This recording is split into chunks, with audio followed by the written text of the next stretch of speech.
Réglons l'affaire la plus importante en partant. Le Canadien a connu une saison extraordinaire, doublée d'un printemps formidable.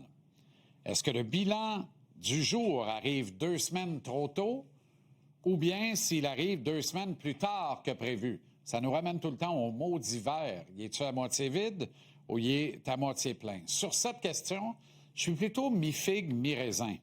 Si proche du but habituellement, tu n'as pas bien le droit de manquer ton coup parce que tu ne sais pas quand est-ce que tu vas y retourner. À plus forte raison, lorsque tu portes le logo le plus prisé sur la planète, celui du Canadien de Montréal.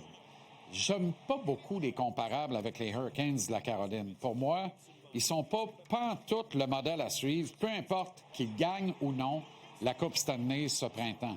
7 ans de série éliminatoire avant de jouer en grande finale. Du stuff excellent pour la Caroline, qui n'est pas un marché de hockey naturel. Dans ce parcours, les Canes ont tardé à se doter d'une ligne de centre potable et espérer Kotkaniemi logeant encore en pivot 2 il y a à peu près 1 an. On reproche beaucoup, avec raison, à Martin Saint-Louis de ne pas avoir su s'ajuster au cours des séries, particulièrement en finale d'association. En même temps, il n'y avait plus beaucoup d'options dans son jeu à mesure que le parcours se poursuivait, que l'entonnoir rétrécissait. Les ajustements qui n'ont pas été faits et qui ont rattrapé le Canadien au 3e tour sont ceux du 6 mars dernier. My two cents. On ne saura peut-être jamais quelle était la fameuse transaction qui aurait avorté lors de la dite date limite. Est-ce que cet échange, remis à plus tard, va finalement se concrétiser dans les prochaines semaines?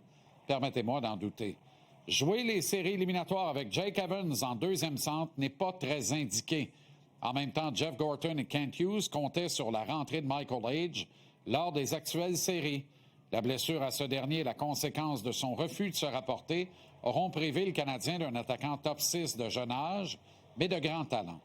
De tous les dossiers à venir d'ailleurs, celui d'Age devrait figurer au sommet de la liste des architectes du Canadien. N'avez pas la berlue, je le pense vraiment. L'équipe a relevé les standards cette saison. Les attentes vont être encore plus grandes la saison prochaine. Le tricolore doit dénicher un centre de 2e trio au cours de la saison morte. Les vétérans de location sont une option, mais une solution structurante s'apparente davantage au mode de gestion de Gorton et Hughes.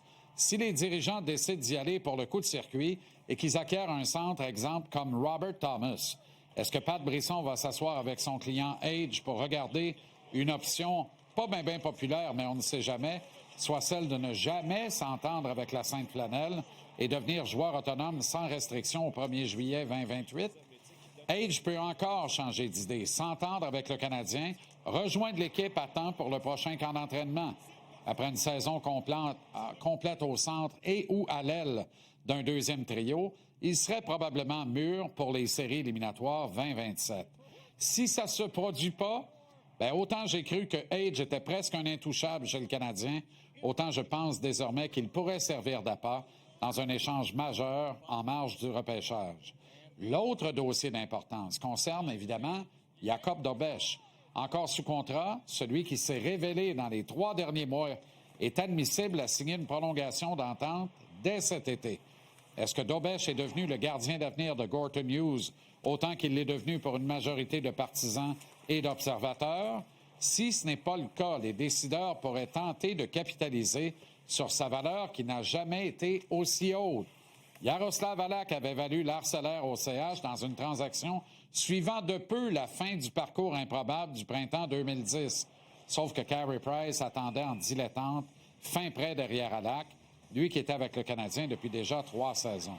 Est-ce que Jacob Fowler est Carey Price? Sauf mon respect, j'en doute fortement. Est-il un gardien au meilleur potentiel que Jakub Dobeš? Je suis pas certain de ça non plus, bien honnêtement. Si Dobeš peut faire basculer un non en un oui dans une transaction majeure, Fowler deviendra un beau risque. Mais si la meilleure valeur de Dobie est ici, alors la patience est de mise.